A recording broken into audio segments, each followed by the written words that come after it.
This free hypnosis lesson is part of a series of 6. If you'd like to download all 6 hypnosis lessons completely free of charge, please go to freehypnosislessons.com. Hi there, my name is Stephen Hall and welcome to your first hypnotic lesson. In this lesson we're going to get all of the preparation work out of the way so that we can actually begin hypnotising people as soon as possible. So first off, we need to answer the question, what is hypnosis? Now hypnosis is very simply an altered state of consciousness. There's nothing mysterious or magical about it, and we all drift in and out of trance many times a day without even realising that it's happening. The thing that makes hypnosis special is that when a person is in the hypnotic state, it's possible to communicate directly with their subconscious mind. Now the subconscious mind doesn't critique or reason in the same way that the conscious mind does. It simply accepts the suggestions it receives. So to give you an example, if you tell a person that's in a fully waking state of consciousness that they're a ballerina, they'll compare this to what they already know to be true. And then, unless of course it is true, they'll simply dismiss it and they'll tell you that you're wrong. However, if they're in the hypnotic state, your suggestion will bypass this conscious reasoning process. It'll go straight to their subconscious mind where they'll accept it and they'll act upon it. Now if this is in a stage hypnotic environment, this usually results in the person proving your suggestion by pirouetting across the stage. Now it doesn't matter if we're talking about stage hypnosis or hypnotherapy, all forms of hypnosis are possible because of this ability to communicate directly with the subconscious mind while in the trance state. Now as you begin using hypnosis, the people that you practice on will already have preconceived ideas about trance. There are many misconceptions about trance, and if you don't address them up front, you can very easily sabotage the entire session.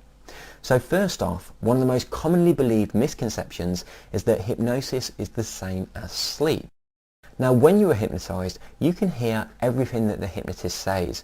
You don't fall asleep and you don't lose consciousness. You may appear to be sleeping to onlookers, but this is simply because you're in a deep state of relaxation. Now the second most commonly believed misconception about trance is the idea that it's somehow possible to get stuck in hypnosis. Now this one's really important. If a person believes they can become stuck, they'll very probably resist entering trance in the first place. If I was to hypnotise you and then sneak away, you'll either wake up immediately when you notice that connection's been broken, or you'll wake up after a few minutes when you become bored or uncomfortable, or if you're particularly tired, then you'll fall into a normal state of sleep and you'll wake once you've been rested. Now without the hypnotist's help, it's actually very difficult to maintain a trance state for any period of time. Think of hypnosis like a form of meditation.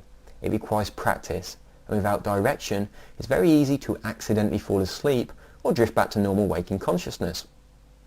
Now a hypnotist also can't make you do anything. You're ultimately in control. If you're not happy with a suggestion, you can simply refuse to do it. Similarly, a hypnotist can't probe inside and reveal your deepest, darkest secrets. Now you may have seen a TV show recently where a hypnotist does appear to do this, but please do bear in mind that the volunteers know that the hypnotist is going to be probing, and if they didn't want those secrets revealed, they wouldn't have volunteered for the show. Now a point that we do need to consider here is the concept of shifting responsibility. There are probably many things that you'd like to do, but you know that you shouldn't because they're wrong. So if I asked you to do them in a normal waking state of consciousness, you'd simply refuse. But if I hypnotised you first, you might decide to follow my suggestions in the security of knowing that you can blame me for your actions if necessary. Now this is always worth bearing in mind when you're giving suggestions to people. Only make suggestions that are acting for everybody's greater good. If it's something they shouldn't do or shouldn't be done, then simply don't suggest it in the first place. Now very recently, Derren Brown shifted the public perception on what it's possible to get a person to do using mind-controlled techniques. He did this in a very controversial experiment where he used a variety of techniques that culminated in several perfectly law-abiding citizens robbing a security van at gunpoint. Now it's worth considering that he wasn't simply using hypnosis. He was using a combination of techniques that have a very powerful and accumulative effect. The simple truth is that you can make a person do something that they don't want to. Politicians and salesmen do this all the time. However, you would need to employ a combination of strategies to do so, and you'd need to be rather sly in the way that you go about it. If we're simply talking about direct suggestions given under hypnosis, then it is safe to say that you can't make a person do something that they strongly object to. Trance isn't exactly what it appears to be. A hypnotist doesn't hypnotise a person. They simply act as a guide and help that person so that they can hypnotise themselves. And in fact, all hypnosis is self-hypnosis. So as you learn how to hypnotise people, all that you're really doing is learning how to help that person to hypnotise themselves. So it's a very cooperative process. The trance process has some very specific stages, and you need to learn each of these if you're going to make it as a hypnotist. Now first off, we have the pre-hypnotic talk. This is very, very often overlooked, but it is profoundly important. This is the informal chat that you have with your client before any trance work begins. And if you're on the stage, it's everything that you do or say while you're getting your volunteers. Next, we have the actual induction process, and there are lots of ways that you can do this, and many of them are much, much simpler than you can possibly imagine. After the induction process, we lead straight into the trance deepener, and next comes the important part, and this is what you choose to do with the trance state. You can, if you like, use the trance state for therapy or for entertainment on stage, or you can do something a little bit more exotic, like discovering past lives.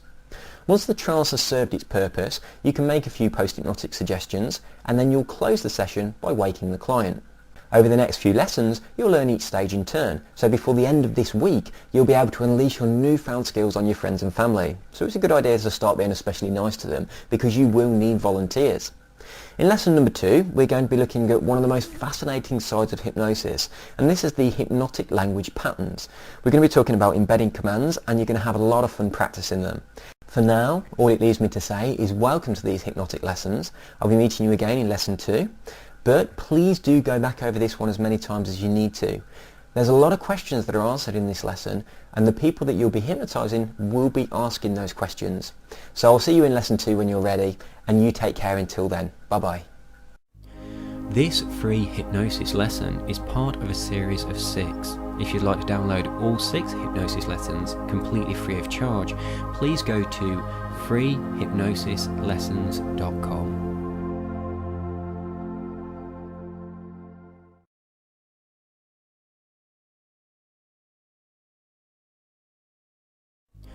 This free hypnosis lesson is part of a series of 6. If you'd like to download all 6 hypnosis lessons completely free of charge, please go to freehypnosislessons.com.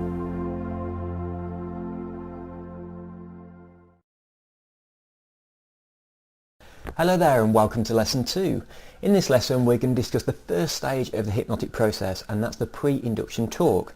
Now this section is very usually overlooked because most people are too eager to get straight on with the induction process itself, but this is where the induction actually starts, so it's much more interesting than most people give it credit. The pre-induction talk is your chance to prime the client. It appears to be an informal chat used to gather information, but it also gives you the chance to throw in a bunch of powerful embedded commands.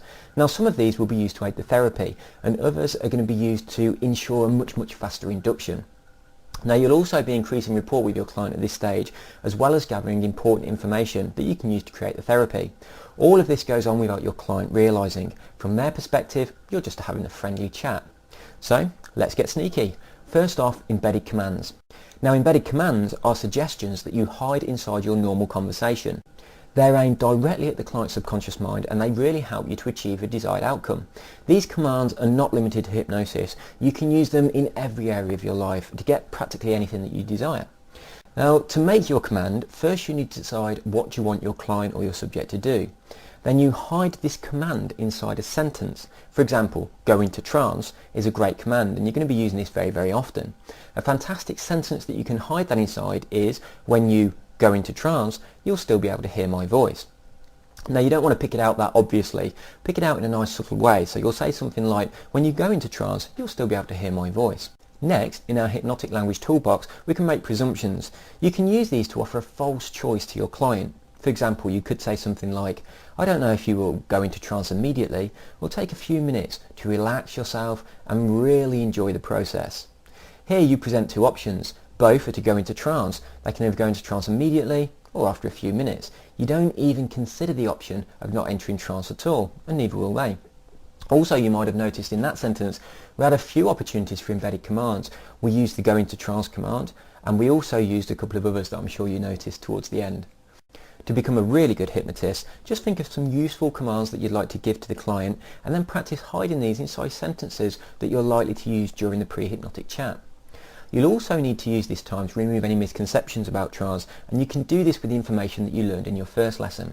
During your pre-hypnotic chat, you'll need to increase your level of rapport with the client, so listen out for the kind of words that they use and speak in the same language they do.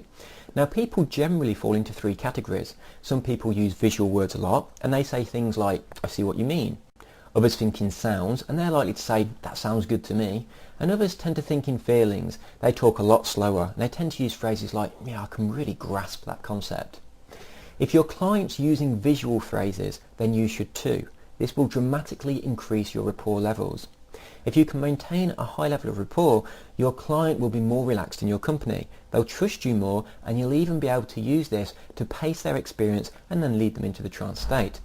You should practice your standard phrases in each system so that you can use the appropriate one when needed. For example, you could use the phrase, "How does that look to you?" "How do you feel about this?" or "How does that sound?" They all mean the same thing, but you'll gain rapport with different people if you use them in different circumstances. Once you have rapport with your client, begin to slightly slow things down and move everything to a more relaxed pace. Your client will instinctively follow your lead in order to maintain that sense of rapport with you. You can see this happening all the time around you. If two people are in rapport, when one person changes, after a while the other one will follow. Now it's time to start practicing.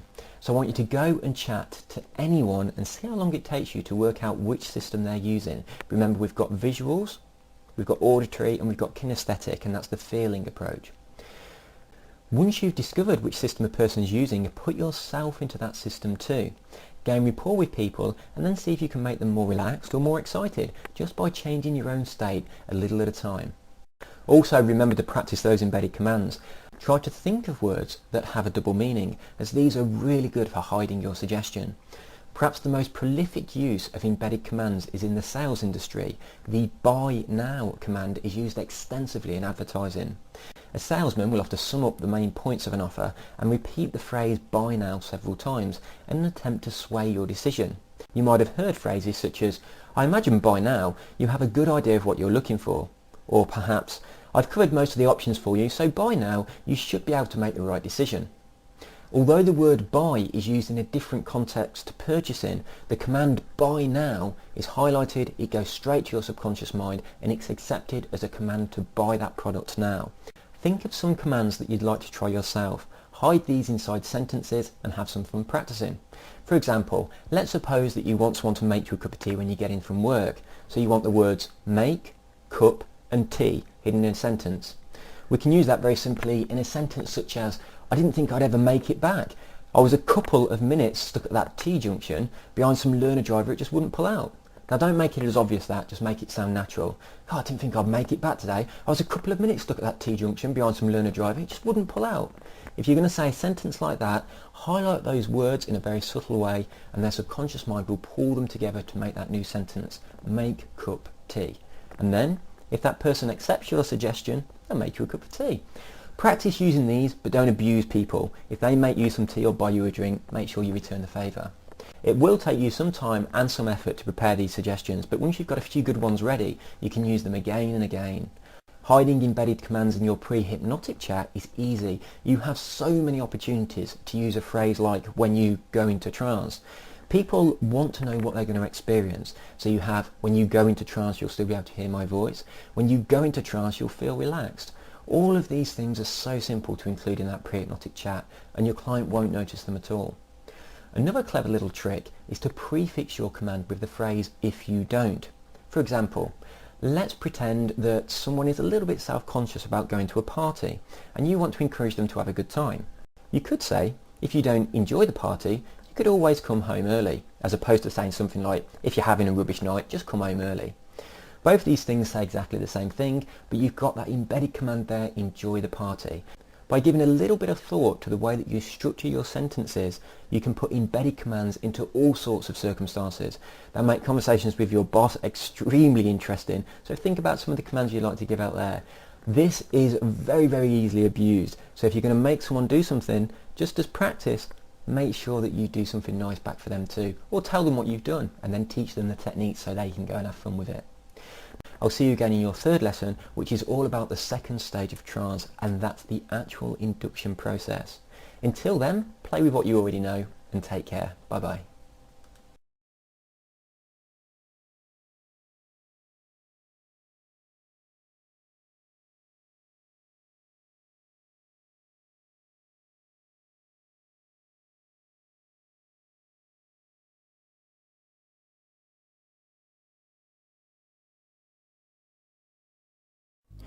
This free hypnosis lesson is part of a series of 6. If you'd like to download all 6 hypnosis lessons completely free of charge, please go to freehypnosislessons.com.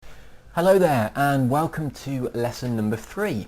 In this lesson we're going to look at the induction process itself, and you will be using some of the techniques that you learned over the past couple of days, so I hope you've had plenty of time to go through those and lots of time to practice. Now there are a number of things that can cause trance. The main ones are relaxation, confusion, shock and repetition. Now shock and confusion are fantastic when we move on to the more dynamic induction techniques, but today we're going to focus on the most simple and the easiest of inductions, and this makes use of relaxation. Now relaxation actually causes trance. What most people don't realise is when you relax at night, when you're going to sleep, you go through a state of hypnosis before you fall into normal sleep. The progressive relaxation induction makes use of this, and you relax a person down to a state where they enter hypnosis and then you use it productively. Now people rarely know how to relax, so step 1 of this process is to go through a relaxation technique to really help them to let go. And a great way to do this is to have them systematically tense and then relax each muscle group in turn. So here's a quick demonstration. Let's simply try this out. First of all, without tensing, I want you to just relax your arms. Just imagine your arms relaxing using whatever method you see necessary. Just imagine those arms letting go of tension, relaxing and becoming more comfortable. It's not very easy, is it? This time, give it a little bit of a shake off, and we're going to use tension. So first of all, we're going to tense the arms before you relax, and this should make your arms feel much more relaxed, and the shift will be much more noticeable. So when you're ready, tense up all the muscles in your arms, clench your fists, flex your biceps and hold them nice and tight for a few moments, as though your arm is made of pure rock solid muscle. Hold that for a couple of moments, and now on your next out breath, just let it go. Open your hands slowly and release all that tension as you allow your arms to relax. Notice your breathing and imagine your arm letting go of more and more tension on each out breath. We'll see how much easier that was. So, to produce a state of relaxation that we need for the onset of trance, make use of the tension and relaxing exercise. So to start off, go through the entire body systematically, tensing and relaxing each muscle group in turn. And by the time you've done this, just after a few minutes, your client will be profoundly relaxed, and then you can go on to the next stage of the induction. So once your client is suitably relaxed, you're going to want to slow things right down and take it down a level or two. As you begin to slow things down, begin to talk much more slowly and even drag out your words. If you've done a good job of establishing rapport, as you slow things down, they'll shift into a much deeper and deeper state too. Notice how you feel listening to this lesson. Notice how much more relaxed you are now, simply because I changed my tonality and my pace. Now this is such a useful tool, and you can use it while hypnotizing people so easily, yet so many hypnotists overlook it. It's simple, it's easy to do, and it's incredibly effective. So be sure to practice slowing your pace and dragging out your suggestions, and you'll be surprised at how much more effective your inductions become with this simple small change. So it's something that's really worth working at. At this point, you need to make good use of the suggestive language patterns that we looked at in the previous lessons, as well as including a few new ones. Now you're going to start to use what's known as a linguistic bridge, and these are simple words that link statements together. Now these simple words are words such as and, as, while, causes and makes. And the way that they work is to give your client a suggestion that they know to be true, then use one of these linking words, one of these linguistic bridges, to tag on a suggestion that will take them in the direction that you want them to go. Now it really helps if you give them a few suggestions up front that they can confirm as true before you give them that one which takes them in the direction that you'd like them to follow. So to give you an example, you are listening to the sound of my voice as you relax and sit comfortably with your eyes closed, causing you to feel even more relaxed now, taking you deeper and deeper into trance. Now as the trance develops, you'll begin to notice signs of trance such as rapid eye movements, relaxed facial muscles, jaw hanging limp and loose, flushed cheeks, twitching movements in the limbs as the tension is released, changes in the breathing pattern, and you may even notice the digestive system kicking in as you start to hear those stomach rumbles. When you hypnotise a person, you're not casting a spell. It doesn't matter what words you use or the precise order, you're simply relaxing them. If you feel as though it's moving too fast, then begin to slow it down. Many hypnotic scripts are available, but you really don't need one. If you're truly going to become a hypnotist, all you need to do is to just use a nice, calming, reassuring tone and give the client relaxing suggestions. Now it helps to move around the body, just as you did with the tensing and relaxing exercise. So to get you started, I'm going to give you a quick sample that includes the factors that we looked at so far. So once you've gone through the tensing and relaxing, what we want to do now is to move into an actual induction script, and this goes something like this. You are listening to the sound of my voice as you begin to relax a little more deeply now. Your eyes are closed and perhaps you are wondering how you will go into trance. I don't know if you will go into trance immediately or take a little time to really enjoy this process as you begin to feel it happening right now. That's fine. Just relax and hear my voice as you do. I want you to focus on your feet for a moment. Just breathe, listen to my voice, and focus on your feet relaxing. That's good. With each breath, you can imagine your feet relaxing more and more now. Become more and more comfortable now as this feeling eases up into your lower legs, soaking around your ankles and allowing your calf muscles to relax now. Doesn't that feel better? Just enjoy this feeling as it slowly spreads up into your knees. Now you'll continue in this way all over the client's body, and be sure to use all the suggestive language patterns that we've discussed so far. And that's pretty much all there is to a basic progressive relaxation induction. Of course you do need to deepen the trance state, and we're going to be looking at that in the next lesson, but for now you really need to get practicing. If you can't find a willing volunteer, then simply record the inductions and listen back to them yourself. This is a great way to practice, and most people that do this are shocked at how fast they speak. When you're on the receiving end of the induction, you quickly realise how slowing everything down makes such a massive difference. A great thing to do is to imagine that the client doesn't actually understand English, and you have to relax them with your tonality and pace alone. Now I'll be back in your next lesson with the deepening techniques, but for now do go over what we've learned and discussed today and practice those. So as a quick recap, in order to put someone into the hypnotic state, all you're doing is relaxing them, and you're taking advantage of the natural state of hypnosis that occurs when we hit a certain level of relaxation. And we're going to do this by systematically tensing and relaxing the muscles of the body, and then talking them through a relaxation induction process. And we're going to lace this with lots of suggestive language, including linguistic bridges, and lots of embedded commands to encourage them to go into trance.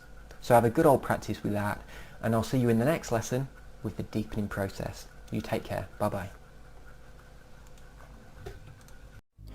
This free hypnosis lesson is part of a series of 6. If you'd like to download all 6 hypnosis lessons completely free of charge, please go to freehypnosislessons.com.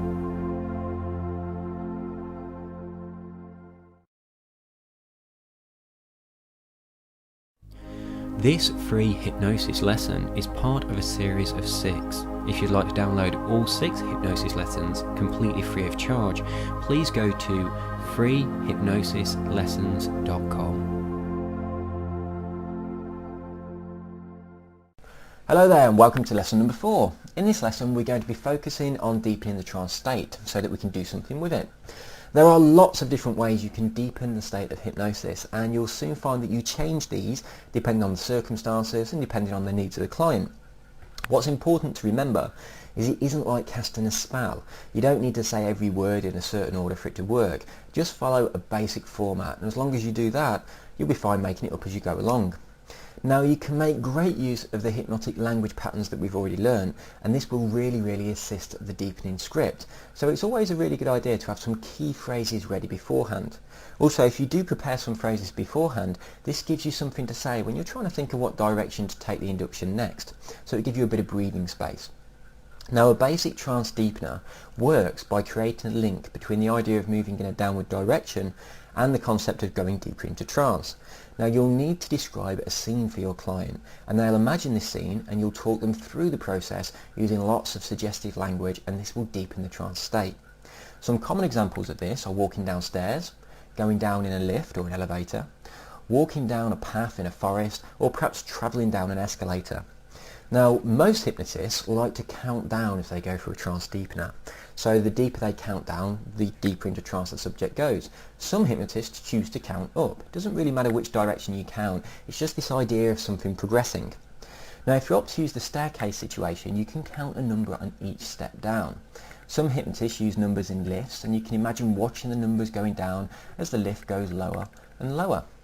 Now the lift is a really good example of something to use, because as you move beyond the ground floor into a basement, this can act as a metaphor for the idea of moving from conscious awareness down into subconscious awareness. So whatever you choose to do, simply link it to relaxing.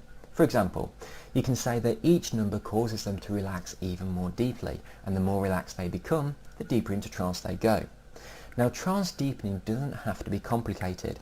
I know a hypnotist that always uses the same basic deepener, and he simply counts back from 10 to 1, and in between each number he says the words very slowly: sleep now, limp and loose, limp and loose. That's good. And he simply says that between each number, just counting down from 10 to 1. Now this kind of deepener is extremely simple, but it does work, so it's something you really want to try out for yourself. Now when you deepen a trance, the most important thing to focus on is your voice. If you read a perfect deepening script out to a client in a shrill nasal voice, it's more likely going to irritate them than it will lead them into a deep state of trance. You need to really slow things down, and do this progressively so that you get slower and slower as the trance deepens. You also need to lower your tone. Now a great exercise to do this, to improve your tone quality, is to practice moving your voice lower. So as an exercise, touch your nose and say, "This is my nose," and then touch your throat and say, "This is my throat," and speak from that place. Then your chest and say, "This is my chest," and then right down deep in your stomach. Hold your hand on there and say, "This is my stomach." And imagine your voice coming from down there. If you want to take it even deeper, imagine your voice coming down by your feet. If you do this exercise, it will really help you to deepen your voice. Now you don't have to start the induction like this, simply use it progressively. So as you move through the induction, your voice gets deeper and deeper. So it's going on par with your client. As they go deeper into trance, your voice goes deeper too. Now this is your hypnotic voice. So aside from the words you speak, this is your only tool. So look after it and train it well. If you can imagine a singer, they wouldn't dream of only ever using their singing voice on stage. They practice, and they practice lots, and your hypnotic voice is no different, so practice using it too. Now during the trance induction process, you tend to focus on the client's body. Now as you move into the deepener, you tend to shift this focus inward so that the client is focused on ideas and images within their mind rather than the external influence. Now you can easily make up your own deepening script using these notes as a guide, and doing this will make you a much better hypnotist. Also, listen to other hypnotists and see what they do. Hypnotic audio programs are a great source of inspiration. Don't simply copy what they do, but listen to it and get inspired by it. It's a great way to practice also picking out the different hypnotic language patterns. So listen to it, pick out the language patterns they're using, decide why they're using them, why they say each sentence, and also listen to the way they deepen the trance state. Now whenever I use the staircase induction, I like to finish by having the client imagine they're standing at the bottom of the stairs, and in front of them is a door. I tell them that the door leads to a very special place, and as they pass through it, they'll go into a deep trance. Now I often also use the forest walk induction deepener too, and with this one I tell the client to imagine that they've come to a clearing, and in this clearing is a very special bed, and as they clamber up onto the bed they fall into a deep, very special sleep where they begin to dream that they're drifting into a deep trance. Now using something similar to this enables you to move the client from a state of deep relaxation into deep trance.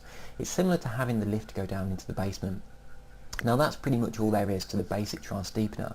Practice everything you've learned so far and see if you can link it all together smoothly without looking at your notes. Having a few basic ideas in your mind is usually enough, and of course a few ready-made suggestions at hand for when you need a little bit of thinking time. As with the induction, try recording a few deepeners and listen back to them, and remember to really slow it right down. The way you speak is much more important than the things you say. So as always, listen to this lesson a few times and practice the deepening techniques thoroughly. Experiment with different options is important. Obviously, if you only practice a deepener that uses a lift or an elevator, it's not going to be very relaxing to a client that suffers from claustrophobia. So you need to have a few options at the ready. You might also like to come up with your own ideas for deepening scripts. Just remember the golden rule of creating a link between the concept of moving down and the idea of going deeper into trance. And of course throw in lots of suggestive hypnotic language as well. So start to think about how you'll link the different stages of the induction together. Practice running through everything you've learned so far just as you would in a real life situation. Remember to spend time on the pre-induction section, as this is far more important than many hypnotists give it credit. In your next lesson, we'll be looking at what you do with the trance itself, as well as the best ways to bring somebody back up out of hypnosis. So, well done for today. I hope you have plenty of time for practice, and until your very next lesson, take care and have fun. Bye-bye.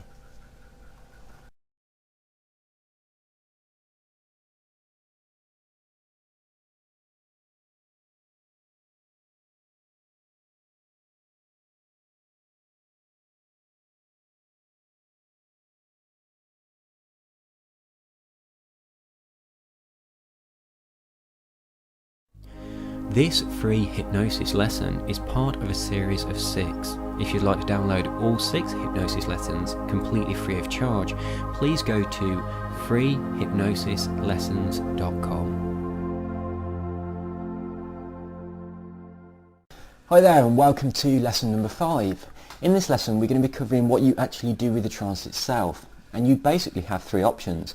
You can use the trance for therapy, you can use it for entertainment, or you could use it to gather some information. So we're going to kick off with the therapy option. Now what I'm going to give you here is a basic to get you started. If you want to get more involved in hypnotherapy, then do go on and continue your studies. And also it's very important to remember that whatever problem you're dealing with, you need to make sure that your client does seek conventional medical advice before you do anything. Now basic therapy is very simple, but lots of hypnotists get it completely wrong. So I want to give you some simple rules to follow to make sure you're getting your therapy right from the beginning. So rule number 1, you should make sure that your suggestions are positive. When your suggestions are positive, the person that you're hypnotising is moving towards their goal, being focused on their goal, so they get more of what they're focused on, rather than being focused on the past and trying to move away from it. This is like driving forward but looking in the rear view mirror. If you do this, you're going to crash. You need to be focused on where you're going. So to give you an example, the statement, "you will stop smoking," is negative. Anything with the words no, not, won't, don't, or stop, or anything like that is negative, and you need to turn that round and make it a positive. So "you will stop smoking" becomes "you are a healthy, happy and proud non-smoker." Rule number 2, you should keep all of your suggestions in the present tense, even when you're talking about the future.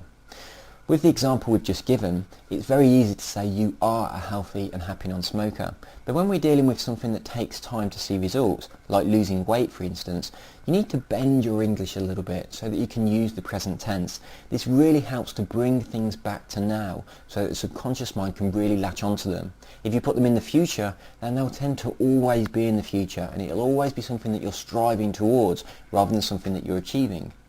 So you could say, in 3 months from now, you are your perfect size and shape and you feel fantastic about yourself.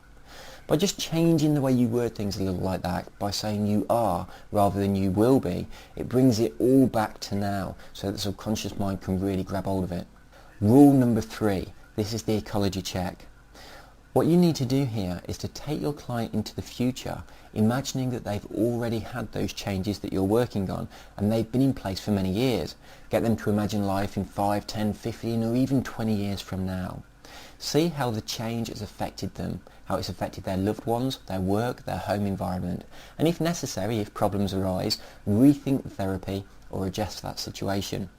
You'll often find that people have a secondary gain from their problems, such as eating chocolate for comfort or maybe even smoking to help relaxation.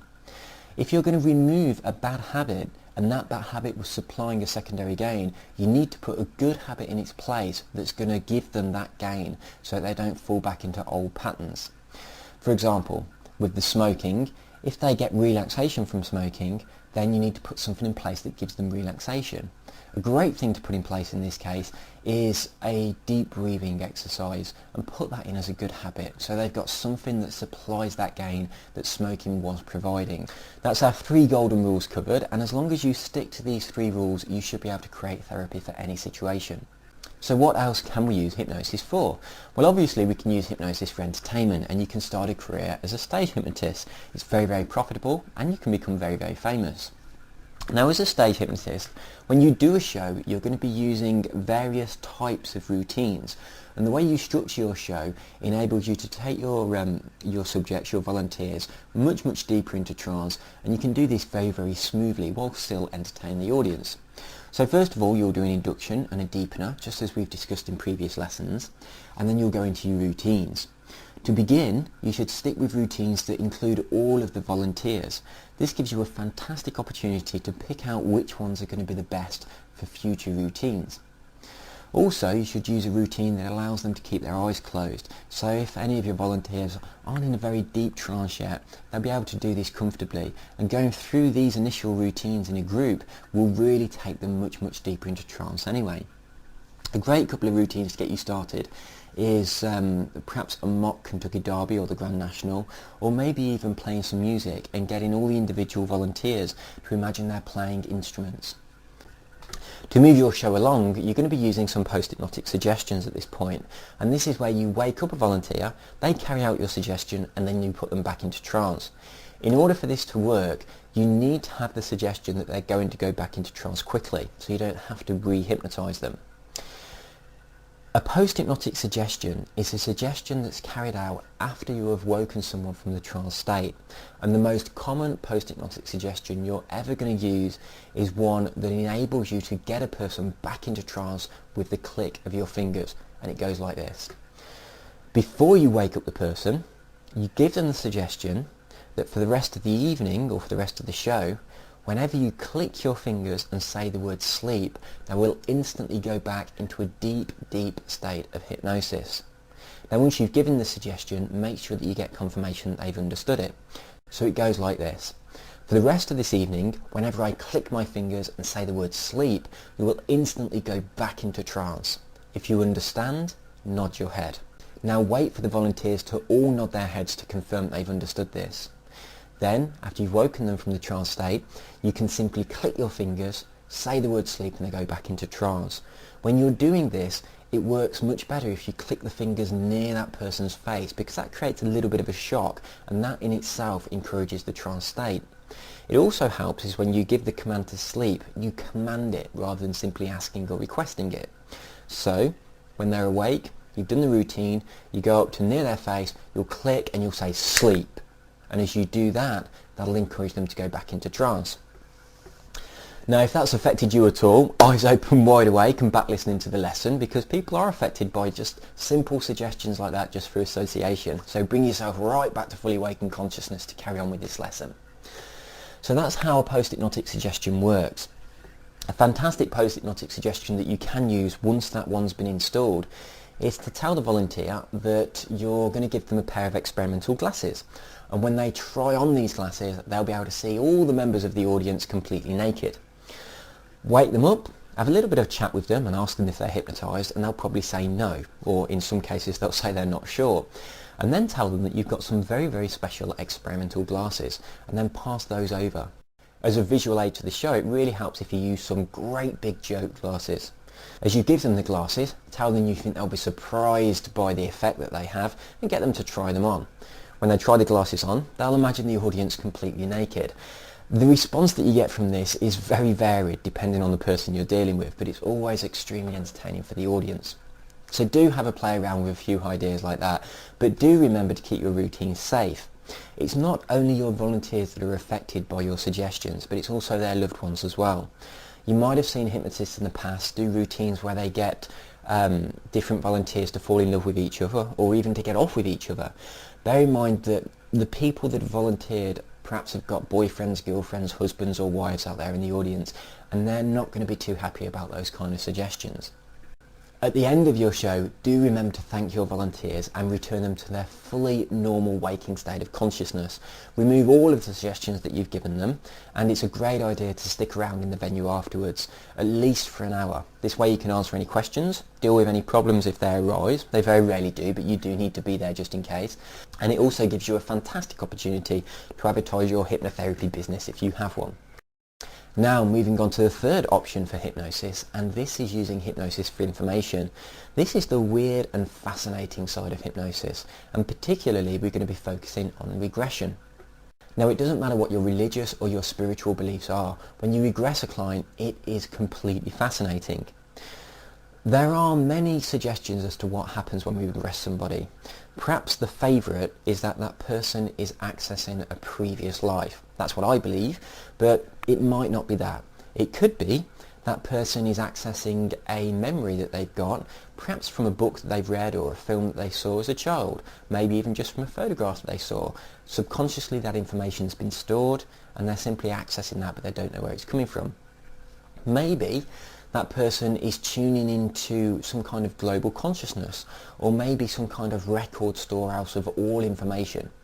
Perhaps that person is tuning into another person's experience, another person's past life, another person's present life. Whatever it is, the information that they bring back can be completely fascinating. Now there are many ways that you can regress a client, but we're going to run through a basic script. In order to regress a client, simply hypnotise them, use the trance deepener, just as you've done in the previous lessons, and then have them imagine that they're in a room filled with books. Each of these books contains lots and lots of photographs, and each of these photographs is of that person. Somewhere in this room is a book that contains photographs of this person's current life.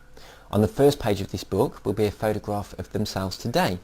On the second page will be themselves 1 year ago. On the third page it will be 2 years ago, and on and on and on. If they turn each page of the book, each photograph will be 1 year older, so they'll appear 1 year younger. Have them pick out this book, and in the centre of the room is a table and a chair. Get them to sit down at the table, open this book on the first page and have a look at that photograph of themselves. When they're ready, get them to turn over and look at the photograph that's a year older, so they'll appear a year younger. Get them to go through the pages of the book like this, seeing themselves a year younger with each page that they turn, and have them stop on any page they desire. Once they've chosen a page and they've got a photograph in front of them, just do a little bit of a check to make sure it's a happy memory, and then you can step into this photograph. To step into the memory, simply imagine that the photograph on the page is growing larger and larger and larger. Then imagine that it's becoming three-dimensional, and get them to step right into that. Have them have a good look around inside that environment, and then when they're ready, get them to step right inside that image of the younger them.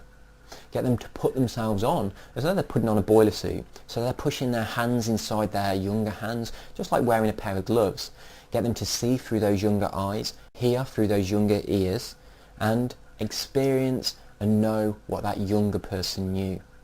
If they want to use this as a form of therapy, they can take the knowledge and wisdom that they've gathered now in their later life and put it back in that child to help them to overcome something that happened in the past. However, if you're just using this to gather information, then simply jump back into that experience and then you can ask them a series of questions. Once you're ready to return back to the present, get them to imagine stepping back out of that person and then have them thank the person for the experience. Have them step back out of the photograph, imagine the photograph getting smaller and smaller and smaller, and sit back into the chair looking back at the book. make sure you tell them that they're coming back to the present year and they're coming back to their present age, and get them to confirm they've done this, and then close the book, return it to its place, and then talk them back out of trance. If you want to delve into a previous life, then simply have them select a book from around the room that represents that life. Get them to look through the pages and then step into whichever image feels most appropriate. Until you become more experienced, it's a good idea to only have your clients step into positive memories. In the next lesson, you'll learn how to deal with abreactions, which is something that can happen when you're dealing with regression, whether it's regression in this life or regression to a former life. And this is simply a release of emotions, and you're going to need to be able to talk your client through this experience because it can be quite traumatic. In the next lesson, we'll also be dealing with some other problems that you can come up against, as well as dealing with the thing that we should have done in this lesson, but this one's got a bit too long, so we're going to have to push it out to the next one, and that's how to best wake up your client. So I'm going to leave you with what you've learned today. Go through it, listen to it over and over, and make sure that you get plenty of time to practice. I'll see you in your next lesson. You take care. Bye-bye.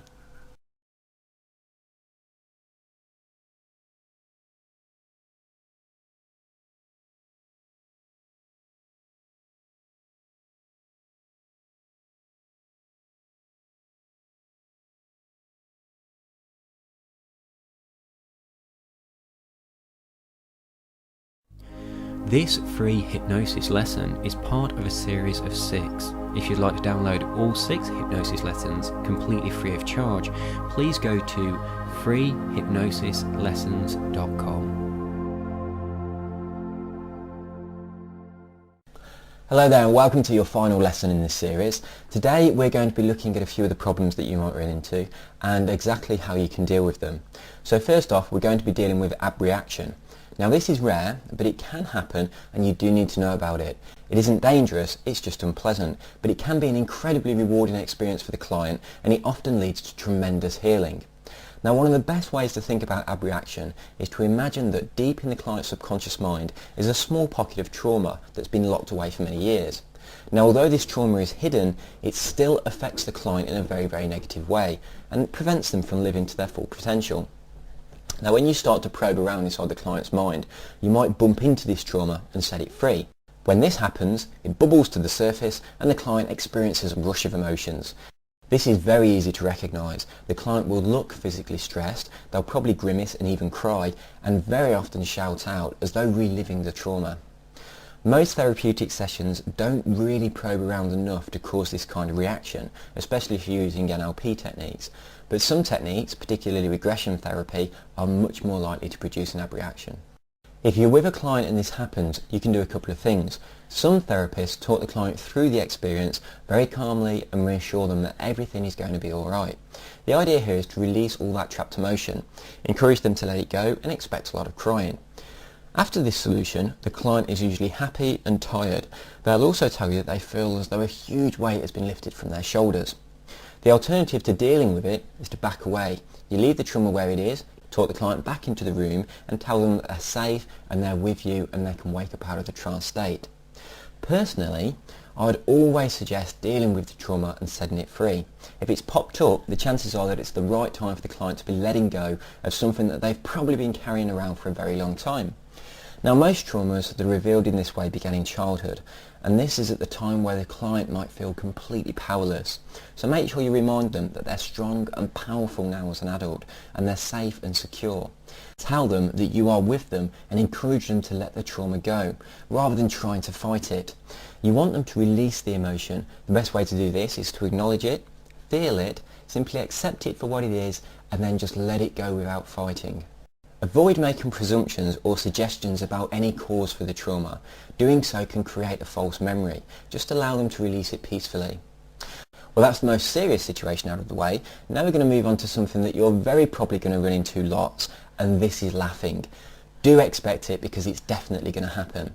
When you start to practice on your friends, they'll very probably laugh during the induction. Some of them do this because the situation is unusual.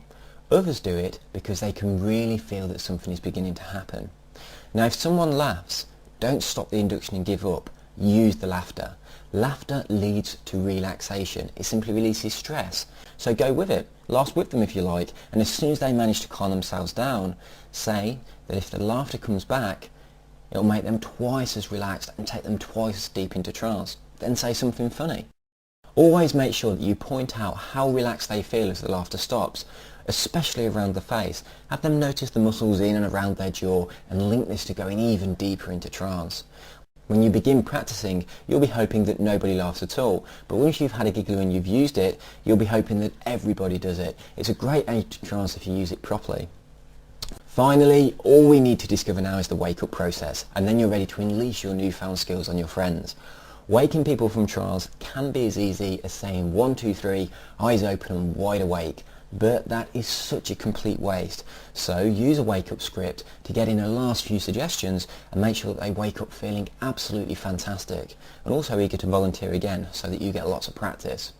Remember to remove any suggestions that you've used during the trance state that your client doesn't want to keep, and be sure to bring them fully back to date and at the right age.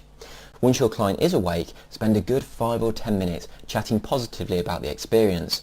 They'll still be very suggestible for a while, so it's important that you don't allow any negative suggestions to slip in and undo the therapy that you've done. As you go through the wake-up script, let go of your relaxing hypnotic voice and really crank it up, use an enthusiastic positive tone, and bring your client back one stage at a time, so it goes something like this.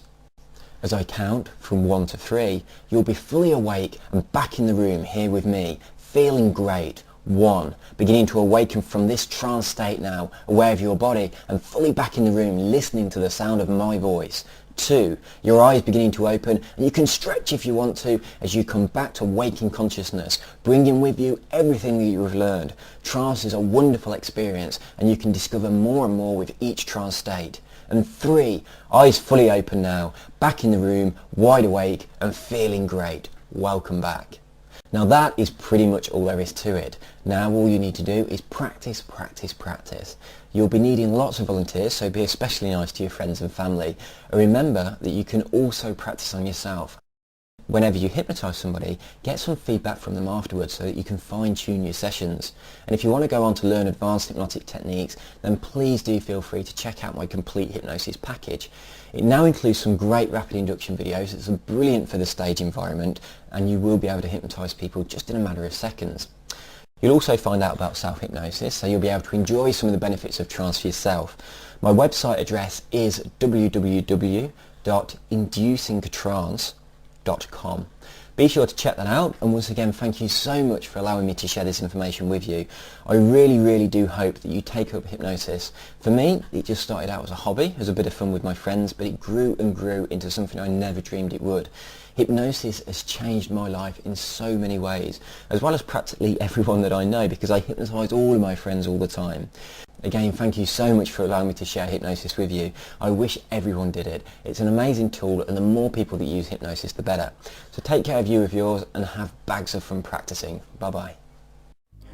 This free hypnosis lesson is part of a series of 6. If you'd like to download all 6 hypnosis lessons completely free of charge, please go to freehypnosislessons.com.